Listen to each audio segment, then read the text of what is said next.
္ဂလာပါအားလုံးကိုစိတ်နဲ့ချမ်းသာချမ်းသာကြ၍ဘေးကင်းကအေးချမ်းကြပါစေလို့ဆုတောင်းပေးပါတယ်ဒီနေ့မှာတော့ဘုန်းကြီးအစိုးပြီးအကောင်းလာမယ်ဆိုတဲ့ခေါင်းစဉ်နဲ့ဟောပါမယ်ဒီတန်တရာကလုဖို့အတွက်ထောင်မှယောဂီပုဂ္ဂိုလ်တို့ဆိုတာအပြင်းထန်ကြိုးစားအားထုတ်ကြရတာရလက်တိုင်းသည်ကြိုးစားအားထုတ်မှုအပေါ်မှာမူတည်တယ်ဒါကြောင့်ကြိုးစားနေရမယ်ဒီတော့ဘဝဆိုတာကအမြဲတမ်းကြိုးစားနေခြင်းတိုက်ပွဲဝင်နေခြင်းနဲ့ပတ်သက်တယ်အရှိကိုဆက်သွားနေဖို့အရာအတွက်အင်မတန်အရေးကြီးတယ်အလျှော်ပေးခြင်းစိတ်တွေဖြစ်တယ်ဆိုလို့ရှိရင်ကိုပြန်အားပေးရမယ်ဘယ်တော့မှအလျှော်ပေးဖို့မစင်စားနဲ့အဲ့တော့ဆိုရိုးစကားတွေလည်းရှိကြတယ်အားပေးတဲ့စကားတွေပေါ့ဟောမိုးရပြီးရင်တတ်တန်လာမယ်မုန်တိုင်းပြီးလို့ရှိရင်တည်ငြိမ်မှုရောက်လာမယ်ညပြီးရင်မနက်ရောက်လာမယ်အဆုံးတစ်ခုပြီးရင်အသစ်တစ်ခုပြန်စမယ်အဲ့ဒီလိုဆိုတော့ဒီလိုမျိုးဆိုရိုးစကားတွေနဲ့ကိုပြန်ပြီးတော့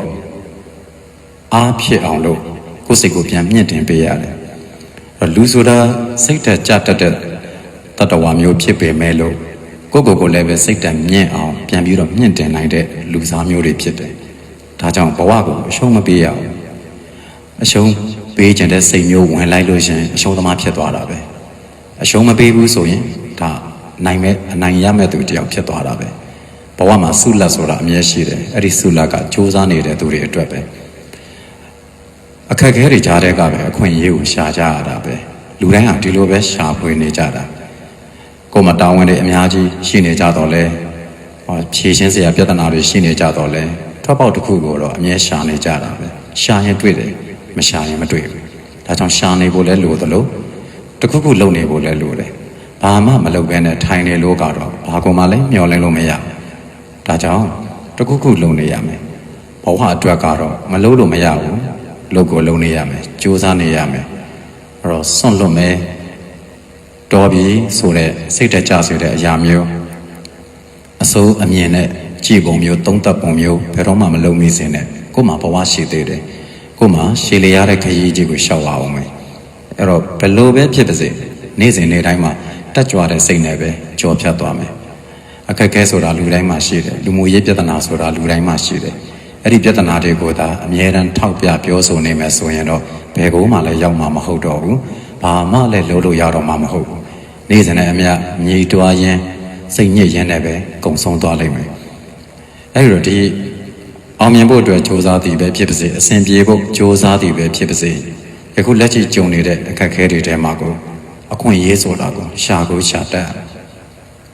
တတ်ရမယ်ဆိုတဲ့ဥစ္စာစကားပြောတော့လွယ်တယ်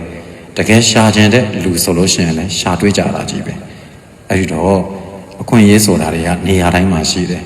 တကယ်ပြဿနာတွေထဲမှာကိုအခွင့်အရေးဆိုတာရှိနေတတ်တယ်အခက်အခဲတွေဆိုတဲ့အထဲမှာကိုအခွင့်အရေးဆိုတာရှိနေတတ်တယ်တွေ့အောင်ရှာပါ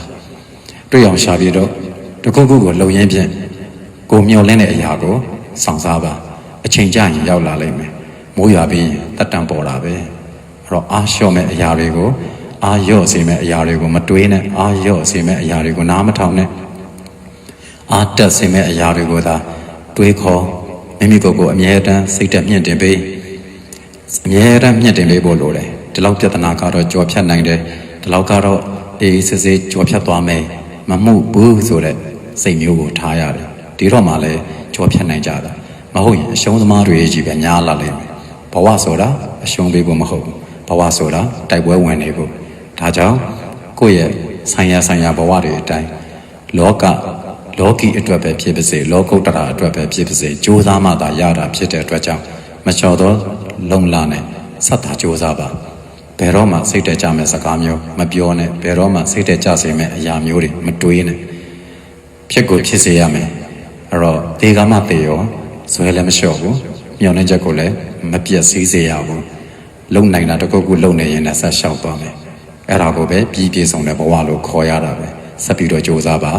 ဘယ်တော့မှလည်းစိတ်တက်မကြပါနဲ့စိတ်တက်ကြစေမဲ့အရာမှန်သမျှကိုခေါင်းထဲကထုတ်ပစ်လိုက်ပါတက်ကြွနေပါကုသိုလ်စိတ်နဲ့အေးအောင်နေပါအေးချမ်းပါလိမ့်မယ်အောင်မြင်ပါလိမ့်မယ်ဒါကြောင့်ကဘာသူကဘာသားပေါင်းမိမိကြိုးစားတဲ့သောအရာများကိုကြိုးစားနေရင်ဖြင့်အနာဂတ်မှာအေးချမ်းပျော်ရွှင်အောင်မြင်ကြပါစေ